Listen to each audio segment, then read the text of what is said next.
And we are live here in the Storycraft Cafe. Today, Tonya Kappes joins us to talk cozy mysteries, the writing life, being an authorpreneur.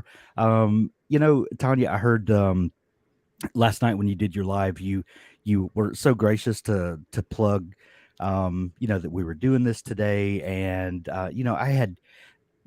I have to just kind of set a title of what I think we might talk about, but as we were just saying before we started, we don't really know, what the conversation's going to be. So I just gave it a title. I've heard you say before talking about being an authorpreneur, and I said, that's as good a title as any. So welcome to the show today. Thank you so much for having me, Hank. I was thrilled to get your message, asking if I'd be on here. So I was talking to another Southerner and just hanging in here, shooting the breeze with each other. I love that. Right, right. Well, thank you for joining me. For anyone who's not familiar with you, um, I, I know it's hard to keep when you release as often as you do, kind of keeping all the bios updated with how many books you have published. I think Amazon now lists you with 191 releases. And I know a few of those are box sets where you bundled several releases together. So how many unique books have you published now? And it's somewhere sitting around 90 something, 100 maybe. I don't know. My kids have got a countdown and they're all adult Oh, males. I have four adult male children. And so they're like, when we get 200 unique books, we're throwing a party. And I'm like, okay. So they're the ones I should have asked that question to. But somewhere between 90 and 100, I haven't, really kept up that closely with it. that Isn't is that that is terrible? that is crazy. Um, I heard you say a while back that you didn't really become a reader until your 30s, which is odd because you're like 28. So, Yeah. I don't know how that you were time travel, obviously. Um, but how did you make the jump from becoming a reader? And you can tell the story about how you really became a reader if you want to, but there's becoming a reader, and then there's, I have a story to tell, and then I'm going to become an author. Kind of walk us through that progression. Okay, so I wasn't a reader and I was 33. I was in my mid 30s. I'm in my 50s now. And so I was a single mom and I was a child therapist and I loved my life, but I didn't realize when I got divorced that it's interesting, you don't realize that it affects not just you but your children, right? Right. And I didn't even think about my kids being gone on the weekend to their fathers every other weekend. And I found myself in this really dark place. And Mm. I was not used to being a depressed person. I didn't know what that was. It just looked funny to me. And I just couldn't get myself up. And like I said, at the time, I was actually in school getting my master's for child therapy. And I was a principal of a private local school here in my town. And so I had met a group of younger girls that were also getting their masters, and they're like, "Oh, we have this book club. You should come." And I'm like, "I can't even. I hate reading. I did not read growing up. I grew up in rural Kentucky, and there were so many more things to do other than read." It's so outside, play with all the critters and stuff, and I just didn't have any interest in reading. And as a matter of fact, I carry around a report card that if I knew I was going to tell the story, I would have shown you. That said, Tonya would have done really well in school. It was fourth grade this year. She would have just turned in one of the four required book reports, and it's a handwritten, the handwritten ones. Oh yeah. And we used to make the sleeves from construction paper Oh and yeah. staple them around, and we'd put our name on it. I have all of that. My mom Obviously, when I tell this story, she's always like, Tonya, because she was a stay at home mom. I'm like, Mom, where were you? And all of these book reports were due, but we were busy. We were busy with, life in a small community and, family that had tobacco farms and things like that. And so I just never was a reader. So when my fast forward to when I was in my 30s and Yeah. they invited me to their book club, I'm like, no. But they're like, oh, we have wine and we have chocolate. And I am down for chocolate. And I said, oh my gosh, what time did you say that book club was? I'm not a big drinker, so I wasn't really Yeah. enticed by the wine. It was the chocolate. And so, and then it, just kind of community, with some Yeah. of the younger girls, and they would make it on the weekends that, my son was gone. So that made it kind of nice. And I never read the book for 6 months. I did not read the book. And so finally, when, it still was, depressing when he was gone. So I found myself one day on a Sunday. I knew he was going to be home in 6 hours. And I found myself looking at that book. I mean, I had actually physically gone to a Walden bookstore and had picked up the book. And it was a romance, and I started reading it. And at the time, I didn't know what it was called, chicklet. I didn't know what chicklet was, but it was called Yeah. chicklet. So to me, it was a romance, and I guess it was chicklet. So I picked up the book, and the next thing you know, my doorbell's ringing, and my son's being dropped off. And I had realized, oh my gosh, 6 hours had gone by, and I didn't even realize it. I did not eat. I did not move. I just read this book, and Yeah.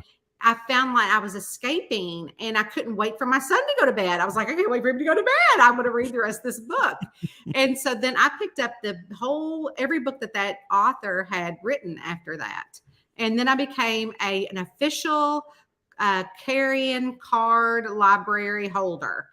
So I went to my local library. I even signed up for a card. But years later, I was remarried and 4 children at this time, 4 boys. And I was still in this book club, and now I'm a therapist. And it was my turn to host the book club. And I had gone to Walden's. And of course, when you host a book club, you got to pick the next book. Right. So I had come home with a stack of books, and my husband is like, what in the world? How much money? We have 4 mouths to feed here besides our 2. How much Right. money did you just spend on these hardback books? And I'm like, oh, it's my pleasure. And so he actually physically picked one up and he started reading it. And he said, Tonya, you are a storyteller. You can tell a good story. You could write a book. And, I laughed because we all know writing a book and telling a story are Yeah. 2 different things. So then that night, I was at my book clubs at my house. And so I was telling a story because we were having some riots in Cincinnati, which is about 10 minutes from me, in a very dear part of Cincinnati that I loved. And it was a shame that what was going on, and we hated it. And so I was telling a story about a fond memory that I had there, and it was a funny story. And they were laughing, they were in stitches, and they were like, "Oh my gosh, Tonya, you should write a book about that story."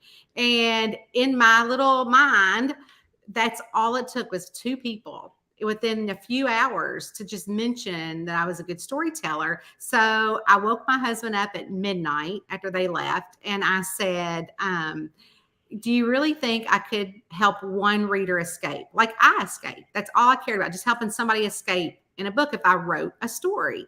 And he said, yes, go to bed. So the next night, 2 of my kids were playing pee-wee football, and you couldn't leave because they might get hurt. Right. And so I was sitting there. I went back to Walden's and bought this beautiful little notebook and mechanical pencils. I mean, I didn't have a laptop. There were no e-readers. There were no things Yeah. like those were all fancy. I had a BlackBerry phone. And so what happened was that I started writing the first novel that actually ended up getting picked up by a publisher right off, but it was not cozy Wow. mystery. It was a chicklet, because that's what I was reading. Yeah. And that's how it started, and I never looked back. So, how did you discover cozy mystery? So, along those lines, I belong to a little like with everything. Like I researched how to publish a book. I was so Yeah. ignorant. I didn't know you had to have an editor, or at that time, you had to have an agent or a publisher. And so I was exchanging manuscripts with other authors. And this one author, she said, another writer, she said, "Are you sure that you don't write mystery because they're hardly hand holding?" I'm like, "No, it's chick lit. They don't do that." She's like, "There's no sex." I'm like, "Oh, it's chick lit. They don't do anything." She goes, "Oh, there's a dead body." I Right. said, "Oh, Right. well, that's chick lit." She came up on Yeah. a dead body. She's Right. screaming, "Give me, yeah." And she said, "I think you write cozy mystery." And so she's like, "Oh, like Agatha Christie, Yeah. and then she started kind of rattling off TV shows like Columbo. They're kind of more the cozier detective Yeah. type things." And I said, "Oh, maybe I love those shows. I grew up watching those shows. Right. And so then the more that I started reading some of the cozier mysteries, I'm like, oh, I can get down with this for sure. Yeah. This is definitely along my way of thinking. And I had no interest and still no interest in writing romance. And so, that was just something that actually fit really well for me. But it wasn't until about 3 or 4 series did I really dial down into Southern. And that's pretty much what I write now. And that's, and although Kentucky is still part of that Southern region, I just call us hillbilly Southern. Like I don't Right. have Southern like you Southern. We have Right. more of a hillbilly dialect. So it's that I write, that I Well, found my group. what's interesting about Kentucky is, and one of my grandfathers is from Kentucky. He's from Sadieville, Kentucky, Ah, good which is man. north, a little on the western side, but kind of that north peak of Right. Kentucky. Near And Lexington. and he always sounded a little different from the rest of us, from my Cajun grandmother who he joined the railroad after World War II, came down south and never left. Um, and then I have a friend who is from Cincinnati, and we call him Cincinnati Dan because he's from Cincinnati. And he has a very different there's something about that Oh, river. When you it's just cross that that river, river, and your I'm accent looking at the changes. river right now. Yeah. The river is right in my backyard. Yeah, well, actually, I'm from Central Kentucky, Okay. and I moved up here about 30 something years ago, and I just haven't missed it. So a Yeah. lot, but it's around that middle between Cincinnati and Lexington, about Yeah. hour in between, because it's about an hour and a half this way. So you see a difference in the accents. And I get people all the time, even from up here, if I'm getting gas and going to pay, they're like, "Where are you from?" I'm like, "Oh, about 3 streets over." So, but my kids, they all grew up here. But yeah, there's something about it's a strange, like as soon as you hit that line at Dry Ridge in Kentucky, it's like the accent's gone or something. It's so funny. And the fact that you write southern flavored stories, um, I just love because they're I write stories in I've created a town called Weston, Mississippi, which is just above Vicksburg, and it's over by the Mississippi River. And th- there's uh there's just all this folklore that I've just kind of gathered from all that I can just kind of throw into the story. And people have told me that they love going to this little town, and they just feel like that there are characters that they could interact with, you know, all over the place. And I think that's one of the best things about cozy mysteries, in general, and Southern cozy specifically, is um, this cast of characters that you kind of get to build, and this flavor that you get to inject in it. So when you decided to specifically target Southern stories, what does that mean to you, other than the geography of it? What does it mean to represent that region? So it is the cast of characters, and I do pull from my life. Like there was a 80-year-old moonshiner in the 70s where we would jump in our station wagon. It was Oh yeah. growing mushrooms in the bottom of it, and go down to the Kentucky River, and we would meet her. Her name was Chicken. And that's what her name was. And so when you put somebody a book named Chicken, and moonshining, and you Yeah. know how to moonshine. I mean, we have a family still we use still, and when you put those things that people only see like on television shows or hear about, and they don't live in the rural parts of the South, that they know this goes on.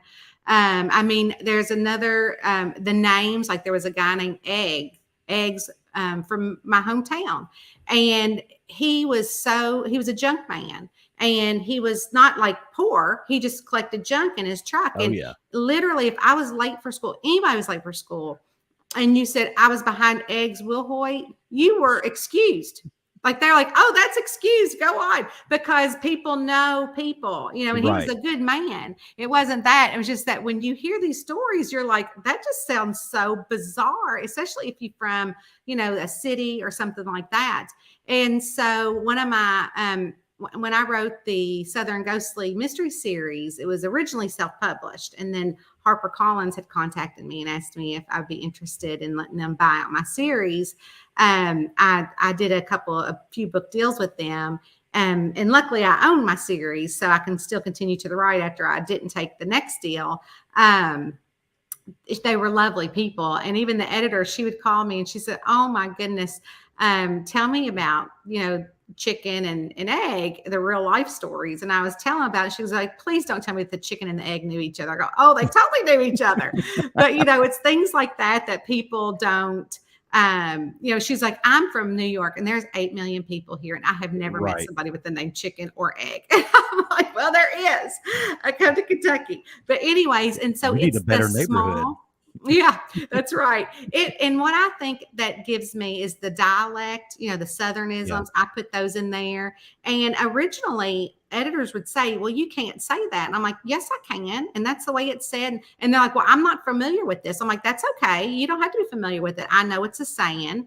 And I Yeah. know, And we're keeping it America's a in there. big place. It is.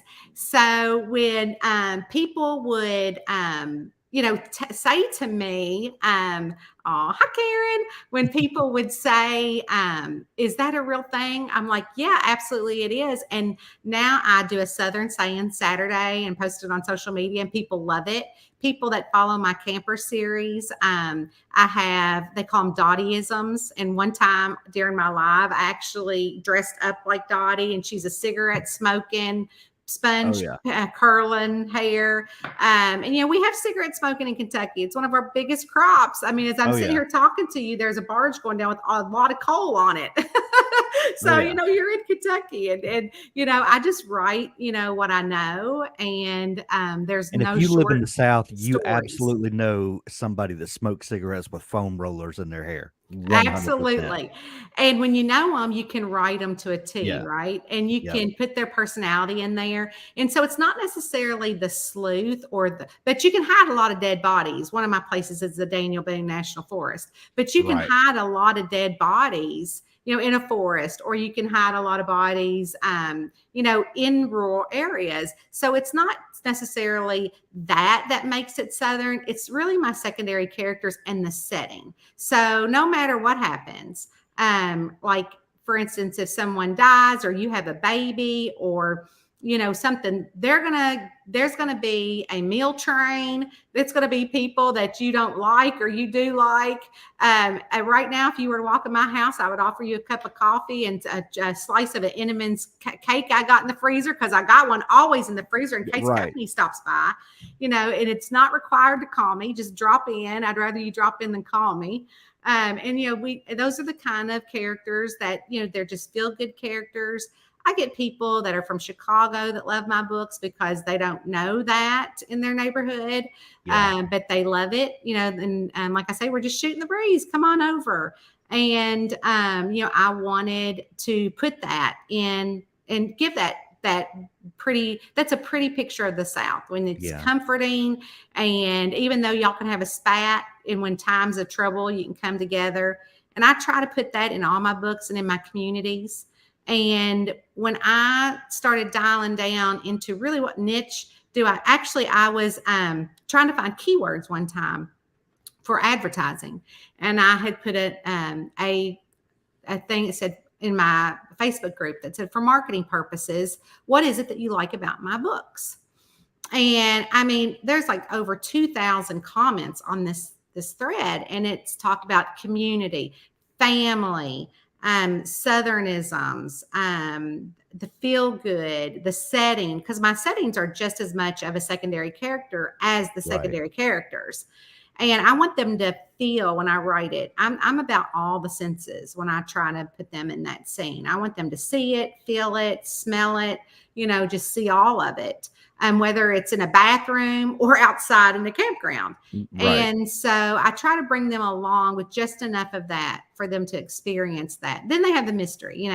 But then people are writing, what it meant to them. And then I'm like, oh my gosh, this means so much that they actually took the time to write these paragraphs of what my stories meant to them, when I'm just looking for keywords: Southern, funny, humorous, Right. for advertising. Right. And so now I use those because it still kind of hangs around in my, after, 5 years now, it's still up there and people still comment it. So every week I make sure that I pick someone that's a reader of the week that just posted such a nice comment, and try to give a shout out to them, because it does mean something to me that they took the time to actually physically write something so nice, Yeah.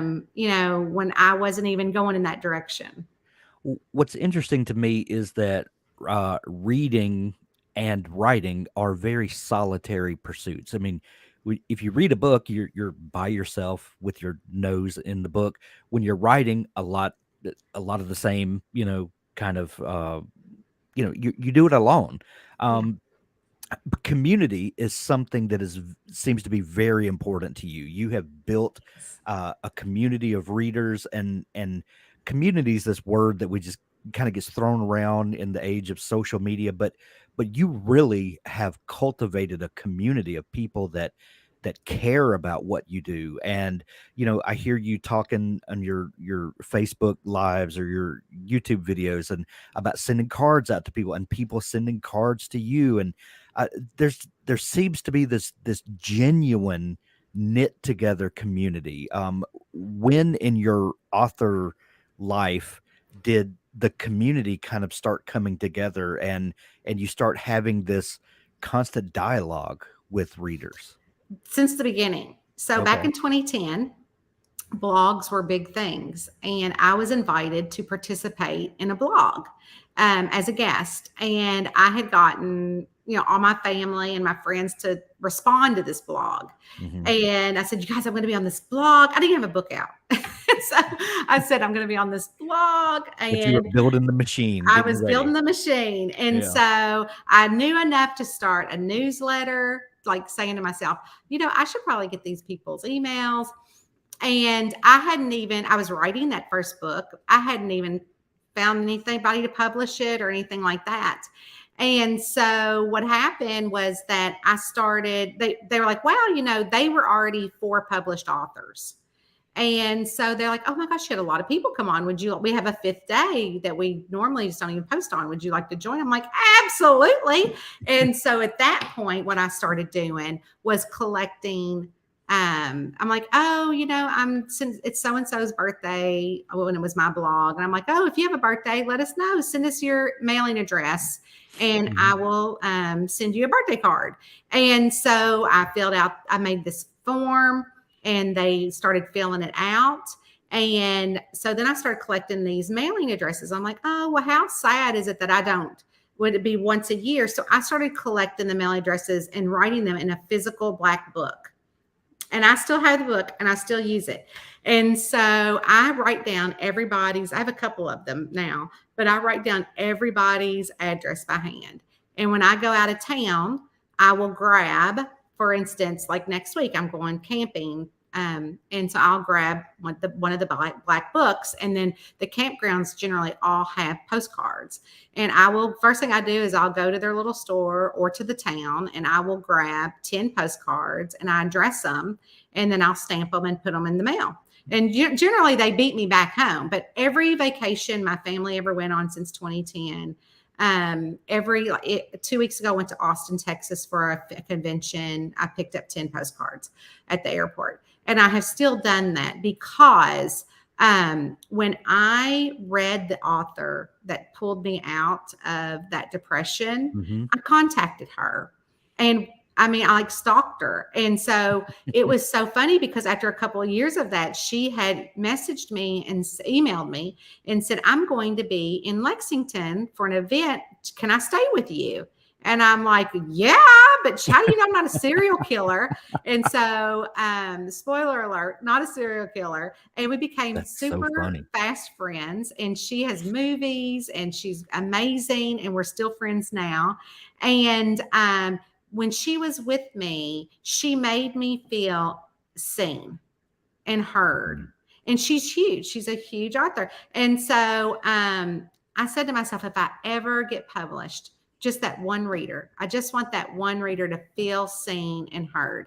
And so the postcards, they started out with one birthday card a year, but then Facebook came along and it was easy to communicate that way with people. And then I started getting fan mail and then things in the mail. Like, for instance, I had a pink poodle in one of my books. So anything pink, people started sending me that was a pink poodle. And various things just started happening. Of course, I always comment back to people. I always send a thank you note. And even like fast forward to today, with today's age, it's so much easier to communicate with readers. And I just want them to feel special. I just want them to feel heard and that they're seen. Even if they send me a terrible email, I always make Yeah. sure that I address that as well, because everybody, everybody wants to be seen. And I appreciate that, because now, years later, I'm no longer a therapist, which I loved. I loved that job, but it has afforded me to not only quit my job, but also employ 3 women at home, as well as my husband recently retired from his job to come work for us.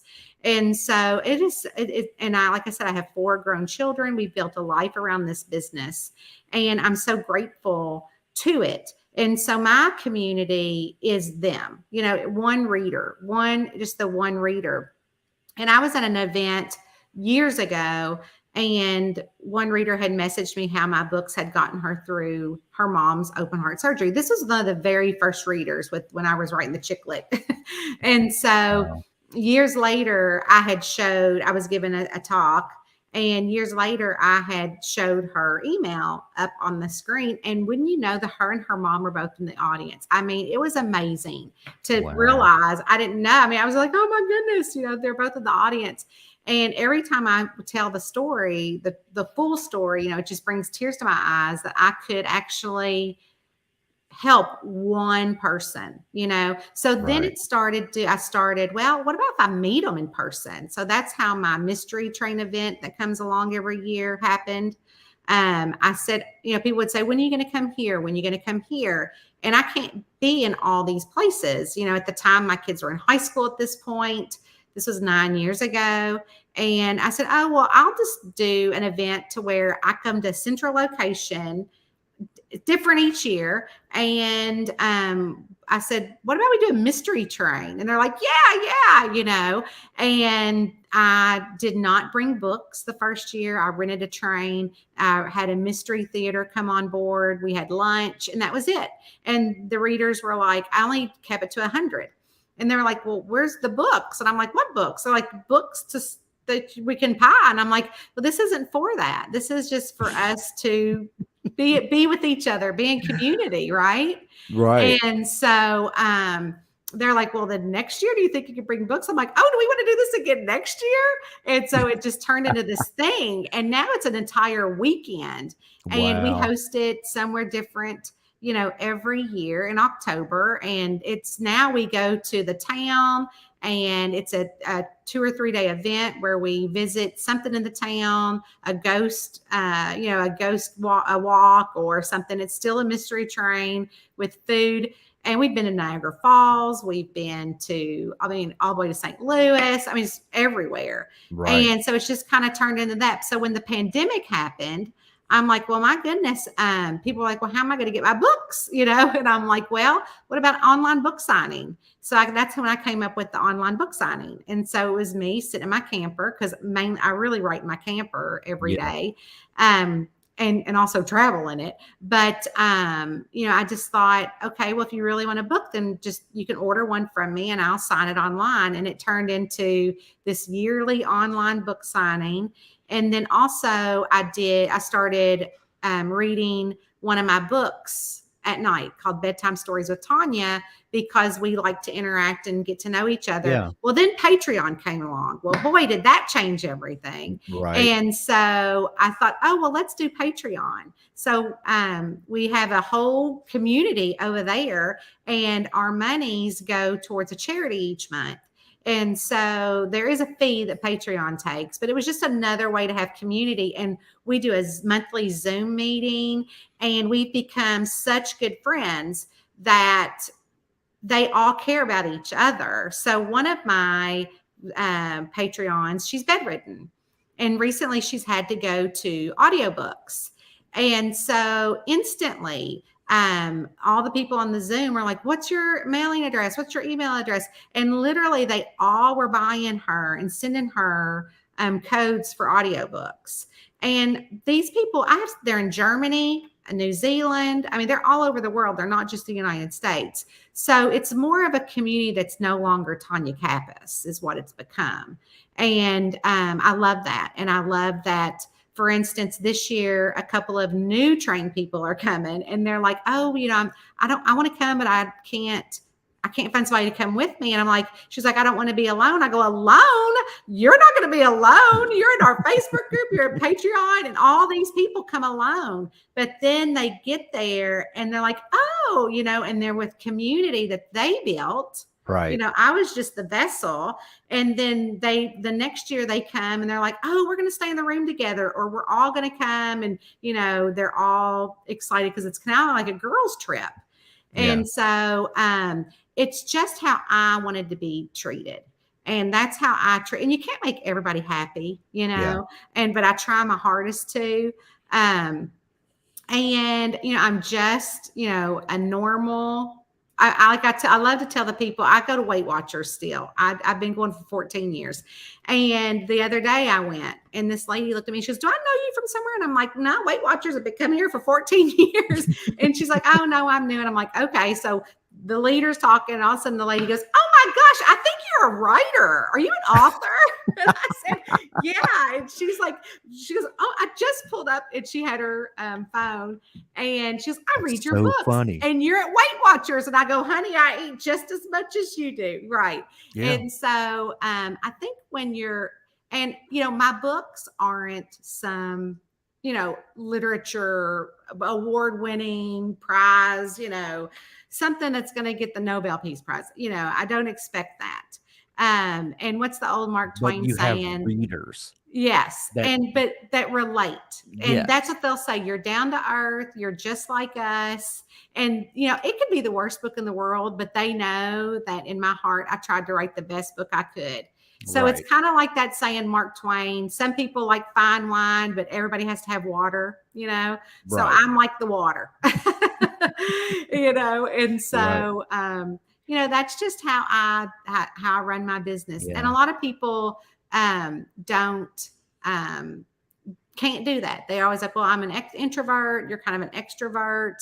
And it's not, you can build community like, in different ways, and you don't have Yeah. to do the lives or anything like that. And a lot of my readers are introverted. So when we do the Zoom calls, they're not on there. That's just, their little picture or just Yeah. a blank picture, but they're still able to participate, But they feel connected. however they want to do. Yeah. So I knew from the beginning, in 2010, that's exactly what I wanted to build, whether if it was one reader or 10 readers or 200 readers, Right. that's what I wanted to build for me. Well, in 2010, when you got started, that was just on the cusp of the Kindle revolution. I'm trying to remember if the Kindle was released yet. I knew you said that No. that you guys had a Sony e-reader, No. but not long after that, the Kindle debuted, think it was and then 2012, maybe. I think that's about right, and Yeah. then Amazon had the brilliant idea that, if we have this device, we really ought to empower people to publish for it, then we sell more devices. I think Yes. it was really I think their first idea was to sell more Kindles, and obviously that enabled them to sell more Kindles, Right. but it it really became bigger than the Kindle in a lot of ways. Um, Yes. but what I find interesting is I'm like you, I've always liked cozy mysteries. I didn't always know they were called that. Kind of like you, that there were certain TV shows that we watched when I was growing up. My mom was a faithful watcher of Murder She Wrote, and I used to get aggravated with her, and I would say, but there's always got to be a dead body every episode, and then I would find myself watching it, and anyway, that's a whole side Yeah. story. Oh, Um, I'm with you. but a few years ago, my friend Dan Kinney, who also publishes Cozy Mysteries as Daniel Carson, Yes, I um, love him. He's so nice. we became friends years ago, and he started talking about this Hope Walker series that he was writing, and I kept thinking, man, that sounds so much fun because I love a good thriller and I like psychological suspense and stuff like that, but I don't want to read it every day, and Yeah. but yeah, a good cozy I could get into and Yeah. sue me. That's what I like.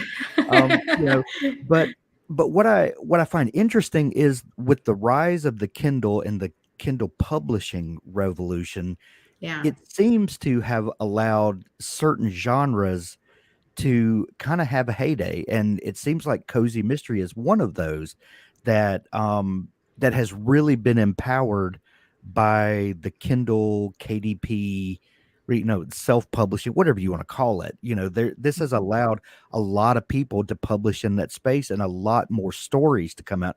We all love Agatha Christie, but those were written 100 years ago. Mhm. And lots of other cozy-ish type series over the years, but it seems like there has been an explosion over the last decade. Yeah. Do you notice that as well, or am I just reading So too no, much yeah. into it? So with me, my Kindle was not available when I first started because obviously, if you know anything about me, that first book that got picked up also went south and didn't get picked up. Mm, So that's what my husband was like. Oh, I bet I could figure this formatting stuff out and get it up on this Sony e-reader. And he just was great. I mean, he's an electrician, so he was able to figure out the software, and he's not a reader. And so he was able to figure out, how to do this. And so I found myself at the cusp of other traditional authors that really shunned me. They're like, oh, that's not really, publishing. That's called vanity publishing at the time. And I'm whatever. like, okay. But little did they know that I was already making money and they weren't. And Right. again, it wasn't about the money, but I was like shocked. I'm like, wow, if I keep this up, I might be able to be a part-time therapist and write part-time, because I really started liking the hobby of writing at that time. And so years when a couple of years into it, when the Kindle came along, I didn't even own a Kindle when we published first on Kindle.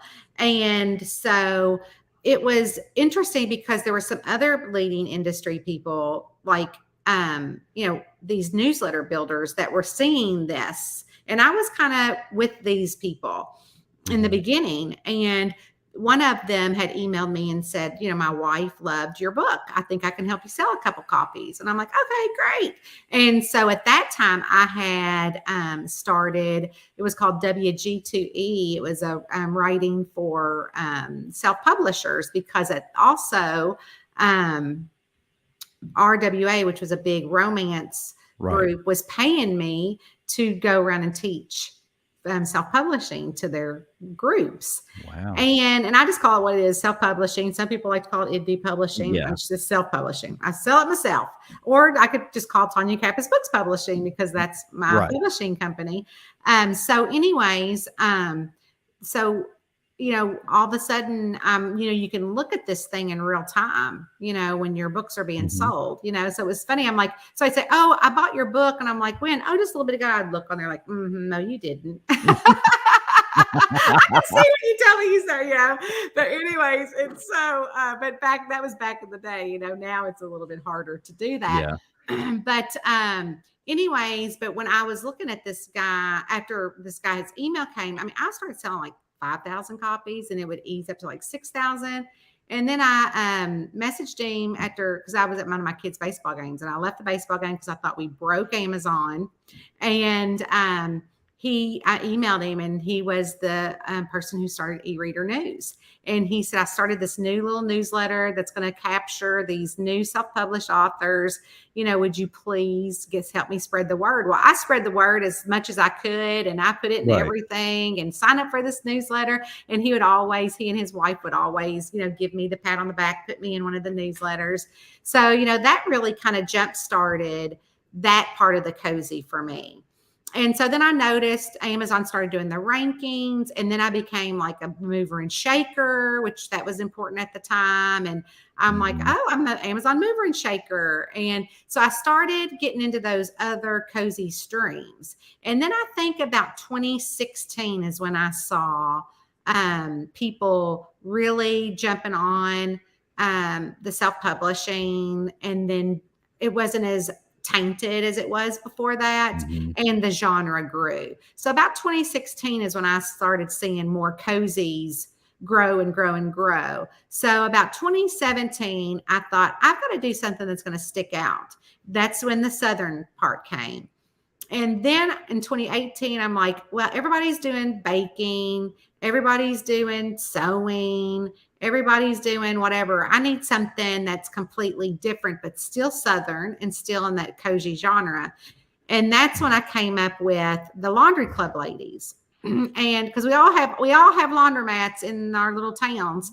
And Right. so, but it was in a trailer park. It was never in a campground, and it was never what it became, because it's kind of taken on a life of its own at this point. But it was never that in the beginning. That was just the birth of it.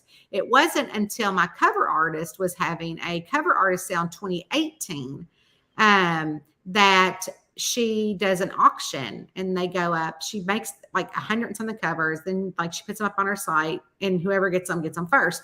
So I saw these first 3 covers and I thought, and they were like, it was like $500 for 3 covers. And which was at the time, you thought, oh my gosh, that's high, but really it's so cheap. And I said, those are my covers. And that it's going to be a campground. I loved camping. I grew up Yeah. camping. Oh my gosh, how funny would it be to have a camping sleuth? Right. And so, excuse me. So I bought the covers, and there you go. Now I'm going It's to cough. it's I know it's contagious. The Camper and Criminals series is so much fun. Thank you. And it is so on the nose. Some of the humor is, I, it's I don't even have words for it. But it doesn't necessarily follow the cozy mystery formula. And No. some of your other series are more kind of, Yes. by the book cozy mysteries. Yes. Um what was that intentional to kind of break those rules, stretch it a little bit, or is that just kind of how the stories came out? Well, at first it was the structure, but that is just not how she was going to do it. Yeah. I mean, I don't believe in writer's block. I think that when you're stuck, it's Yeah. because you're trying to force the story to go some way. And so I spent a lot of time hiking, a lot of time, walking, driving, thinking, talking to her in my head. Yeah. And she was just a little too sassy. And I'm like, okay. And I'm You're not like that at all. I'm a you're talking rule about May? follower. I'm talking about May. Yeah. And I'm a rule follower. And I'm Yeah. like, I would never have snuck out of my bedroom window at 18 years old. And so, she, nor would I have jumped in a camper and gone, traveled to Kentucky to see this campground by myself. Now, I might with a few friends, but not by myself. But anyways, and so it just kind of played out the way it played out. And the laundry club ladies are older, and I thought, well, I'm going to have some younger girls in there as well. So each one of them is a different, generation, and each one of them brings different knowledge to the table. So it wasn't because I'm like, well, just like you were saying earlier, there's so much history around your town. Right. So I try to bring all of that in there as well, like the different things in the Daniel Boone Forest. And there are a lot of the history that's in there that is true. Also the camping things, I do make sure that I do some camping hacks. Also, some different recipes that I have gotten from other campers, right?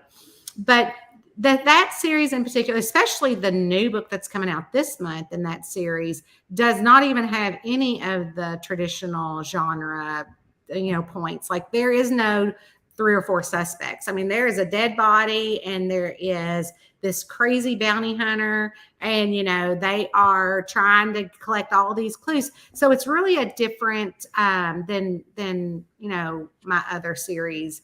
And I think that is what kind of happened during the pandemic, and it was different. So when the pandemic happened, a lot of the young 20, 30-year-olds were moving in with their parents, or all they could do was be with their parents because that was their bubble.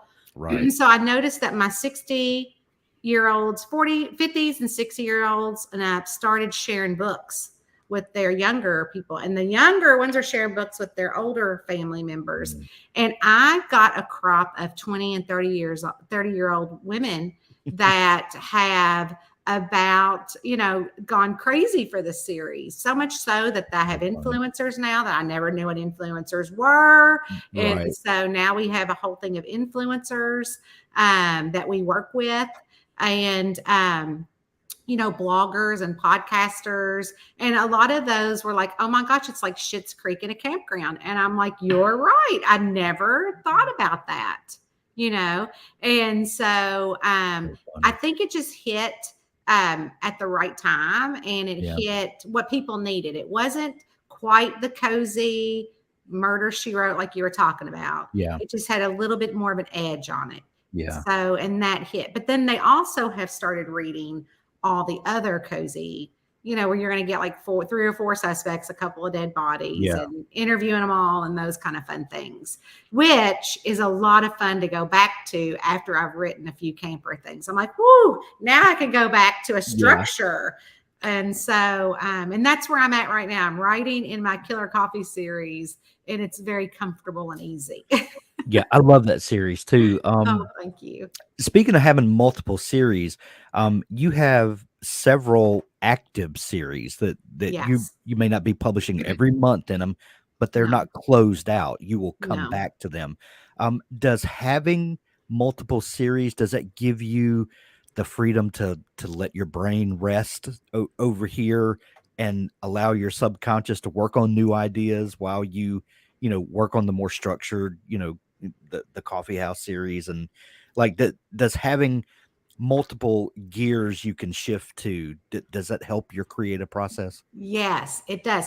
So, I have some paranormal cozy mysteries, and they're also really fun, and they're all set in Kentucky, which is easy, right, for me. But except for the holiday cozy mystery series, that's in no state, and people go crazy. They're like, "What state is that in?" I'm like, the state of your head, wherever you want that to be. And so, anyways, so for me, I do alternate my writing. It might look like I have and I'm far ahead in my process. I have a few months it's in the key. And I write every morning, and maybe for like 3 hours, and that's about it. And then in the afternoon, I might write on a second project, which my Patreon get that second project before everybody else. But it's a palate cleanser. I can like if I'm done writing a camper book, I'm like, okay, I need to get out of that series for a little bit. Then I write in like another book that's going to publish after that. And the thing that happened, and it doesn't, so I haven't written a Kenny Lowry book in like 6 months, but there's one coming out. So I have my book Bible, which is really an address book, and I keep all my characters in an old, like an old phone address book, like we had when we were kids. Now they're, I mean, I don't know if they make them anymore, but so it's an address book, and instead of address and phone number, I write, a Hank. I go to the H. I open up Hank, and then I write down, everything about Hank in that book. Yeah. So once I get that out, I'm like, oh yay, I'm back in Hank's book. And then I'm looking, I know exactly where I left off, and all those characters just come right back into my head. But while I'm writing that book, say the Kenny Lowry series, and I know that down the road I'm going to be writing in let's see, the Killer Coffee series, Roxanne Bloom is already back here saying, don't forget about me. Right. This is what I think might happen. Or I might get an idea or hear something and Roxanne say, that's mine, or May might say, that's mine. And so I will pop open my phone and type it in so I don't forget, in the notes section. But they're always there somewhere. But I can shut them off as I'm writing the other books. And it is a relief to leave that after you write a book and you've spent so much time in it, you're kind of like, when you put it away, you're like, and then when you come to another series, it's kind of refreshing. You're like, excited again to write that book. So when people say, what's your favorite series? I'm like, the one I'm writing in right now. I love it. Well, something more writer centric. Did I hear you say one time that you are a pantser? So I am sort of. So I was all the way until I don't know, maybe 4 years ago or something. Okay. I will write like I always know who the killer is and who the suspect is and why. Okay. So, and with all mysteries, you write backwards, really, with all that stuff, but you kind of have to write forward. Right. So, I always know that. So I always let the characters drive that. I have never planned clues. I have never planned where the red herrings would go or anything like that. There's just something in my subconscious that plants those. But once I get to chapter 10, which is pretty much about my midpoint, I'll say, okay. So we've had the murder. We've had some clues. I'm like, this is where it needs to go now. So then I loosely plot out maybe a sentence or two. I just write in a Word document. I don't do fancy software, nothing like that. So I'll just write chapter 10. Then I'll page break, chapter 11, page break. And I'll just write a sentence at what needs to go there and where the clues that I had just somehow subconsciously made, where they need to fall in place again in the document in the last 10 chapters, because I write about 20 chapters per book. So that's about as detailed as I give myself.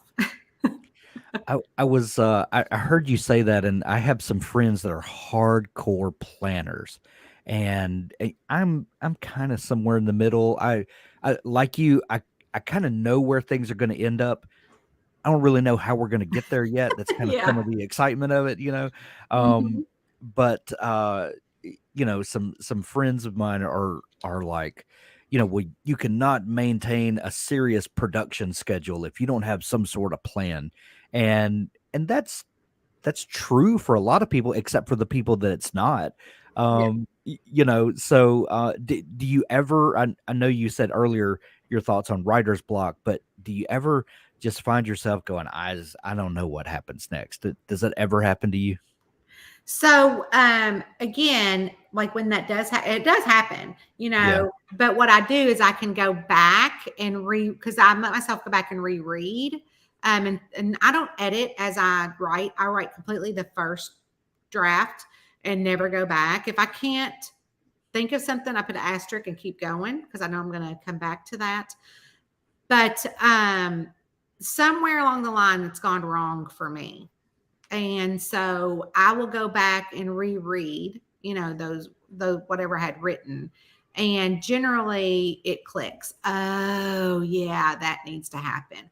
Or if I'm writing and something clicks that needs to happen later on in the book, I will make a note in the comments. And so I know that that needs to come somewhere later in the book.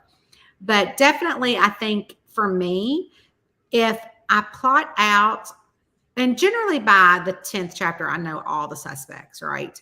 But for me, I love the surprise of element that they all of a sudden these characters, I know it sounds crazy, but you get it. The Yeah. characters in your head, and they come up with something, some of the funniest stuff or some of the you things that ties to a clue that you're like, I could not have plotted that. I could not have plotted that if you'd have given me $1 million. And so that's what I love is I leave it open for that element of surprise. And Gotcha. so but I also, like I said, generally know who did it, why, who the victim is. And then when I get to that 10th, I know that I've got to have these other things in there, or I could just keep going and it would never end. So that's pretty much why I plotter plantsed it, or whatever they want to call it, a Yeah. plantster. Plants. See, I love that. You publish about a book a month. Is Mhm, that pretty consistent, your mhm, schedule? I do. Um, your manuscripts are clean. You don't see I I've read a number of them on my Kindle, and they're just uh, there are no typos.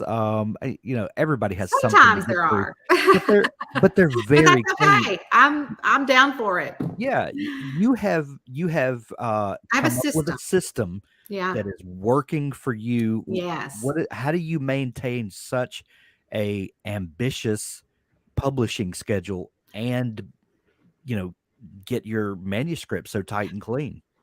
Again, I live in the middle of 200 acres here and overlooking the river in the big hills here of Kentucky. And I'm an empty nester, my kids are all gone. But I have nothing else to do with my time. What else would I do? I do make time for my friends. I mean, I guess in the morning I could just sit here and, there's only so much I can clean. There's only so much, and some of my friends, they work, so they're not available during the day. So I treat it like a job, and I run it like a business. So every morning I get up and I have my coffee, I exercise, and I get a shower and get dressed exactly like I did when I was a therapist. I always maintain that schedule. And, as a mother of 4 boys who are very active, and they're all close in age, and they're 30 to 24, and the twins are in the middle. There was always something going on. So I always had to juggle them after work. And so there was just that schedule. And when they left, there was, what am I going to do with it? I don't want to just lay around all day. So I Yeah. continued that schedule. So I do writing sprints with a girl that's on YouTube that's not live. She knows I do writing sprints with her because I'm like, thank you so much. And I always comment to her, and she'll say the next day when she's live, because she's like in England or something, and she'll say, and I just want to say hello to our future friend Tonya, who will be on here later. And so she sprints So for funny. like 2.5 hours. And so I will do writing sprints with her. And again, I know what I'm writing for that day. So I usually get in anywhere from 3,500 to 5,000 words in a day. And after I'm done with her, it's like lunch. So I'll eat lunch. And then after lunch, I do the business side of things. Like you said, hey, can we chat? Wednesday. I'm like, absolutely. So I do business stuff in the afternoon, and mailings or anything I've got to get out, or even scheduling things. But when I sold to HarperCollins, they only wanted 50,000 words. And that's what my books ran, were 50,000 words, right? And then when I was with Random House, they wanted 80,000 words. Well, to me, that's at least 20,000 words of fluff that you put in a cozy mystery. And I'm not good with fluff. And so all of my books range from 50 to 60,000 words. And if you can do 3,000 words in a day, you've got a novel in a month, right? Right. So then I have a editing service that I use, and she puts. So I've always used the service when I first found her, and then the books just started coming more frequent, and I would have to wait in the queue. And finally, she's like, "Just send me your book every month to this. If you're going to do a book a month, just send it to my address, to this other address." So I send it to her. She puts 3 editors on it. And then I get that back, and then I have an ARC team of 100. And so my ARC admin, she gets it out to the ARC team. And then I send the copy edits back to the editor, and she puts 2 different more people on it for a second round of edits. And then while she's doing the edits with her other 2 people, my ARC team's finding edits that they're finding. So then, excuse me. So not only do I have the professional person, but I also have the ARC team. It's eyes on it, 100 people. So I get 100 emails from people. Oh, I found this, this, and this. But by that time, I've already gotten the second round from the editor, because it takes about 2 weeks for that turnaround. And by the time I'm getting theirs, she's already found the things that they've found, but I'm still cross-checking to make sure. And then it goes through one more final edit with the editor. And I'm like, that's good. So I get the editing package of 3 rounds of edit with that professional. And then I get 1 with my ARC team. And so it's a really fine oiled, like that's one of the 3 people that I employ outside of my husband. That's her job. And so I don't touch the ARC team. I don't, do anything with that. She does it all. And then the lady that was on here earlier, Karen, she is my head PA, and she runs like all the graphics for that ARC team. She runs my cozy crew. So she's doing the graphics for all those graphics for me. And so the ARC team, they have tasks that they have to do, like they have to promote the book, they have to do these various tasks. And then once they put they read the book before it comes out, and then they put the review on Goodreads, and we take their review, whether it's good or bad, and we make memes out of those and give it to them. So it's a machine that before it was me and my PA that did it. And then once it got so much bigger than I could handle, that's when I hired out to another PA. And so, or VA. And so, I keep calling them PA. But anyways, personal assistant, really she's virtual. But so anyways, so that is the production schedule, and it works well for me. But I also have to for me to be comfortable with doing monthly, I have to be at least 3 books ahead, a schedule. Because I can't, like I would be a nervous Nelly if it wasn't that way. Yeah, So, but eventually, people are like, oh, are you doing it for, the money? Are you doing it for this? I'm like, no, I'm doing it because I have nothing else to do. And I just have all these ideas. Now I still see my friends at night, or I still, see family, and my kids. So a couple of my kids come over every Sunday for supper, and, things like that. So it's not like I don't have a life. It's just, when you can write so much, and I pretty much do write clean. Yeah. So I don't have to, like, I'll go over it and maybe add some meat to the bones of the first draft, but generally that's about a first draft and then a once over, and that's about it. Wow. And so, and I do believe that the more you write, the more your craft gets honed, and I do think that the more natural it comes to you. So that is the process of how I publish. I love it. And I can do it when I want because I self-publish. Right. So, Exactly. and that's the one thing I could not stand about traditional publishing, was it took like 18 months for it to come out. And Yeah. I don't even remember what that book was about. Yeah. Yeah. There's, So, we could have an entire conversation on, yes, we could. the inequities and ineptitudes of the publishing industry. Yeah. Your latest release is Chocolate Bunny Betrayal, Yes. a holiday themed release, obviously. Um, if we'll put a link to it in the show notes to help folks find um, your books. If people are just discovering you and want to dig into all the great stuff that you're up to, is there a central location that's an easy place for folks to go to? Is it your website? Oh Is that yeah, where you'd just like to direct people to? TonyaKappes.com. It's just it's my website. You can find all the books there. I sometimes will update um the little blog section there, but if you really want to get to know me or come hang out with me for free, you can do that, at Facebook or Instagram. Yeah, And or you can always join our Patreon, which is super in touch. But I'm pretty much available everywhere. excellent. We'll link up all those places.